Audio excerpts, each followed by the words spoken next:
BRS MLC Kalvakuntla Kavitha Holi వేడుకల్లో పాల్గొన్నారు. అంతేకాకుండా విద్యార్థులతో కలిసి డాన్స్ కూడా చేశారామె. ఇందుకు సంబంధించిన వీడియో ప్రస్తుతం సోషల్ మీడియాలో తెగ వైరల్గా మారింది. అంతర్జాతీయ మహిళా దినోత్సవం సందర్భంగా మల్లారెడ్డి ఇంజనీరింగ్ ఫర్ ఉమెన్స్ కాలేజీలో నిర్వహించిన కార్యక్రమంలో ఎమ్మెల్సీ కవిత పాల్గొన్నారు.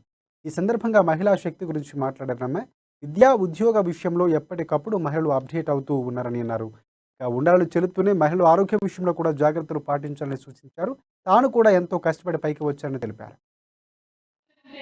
ప్రపంచాన్ని మార్చగలిగేటటువంటి శక్తి ఐడియా ఉందనుకుంటే ఖచ్చితంగా మారుతుంది. ఉన్నటువంటి టెక్నాలజీతో ఇవాళ ఉన్నటువంటి అవకాశ ఇన్నోవేటివ్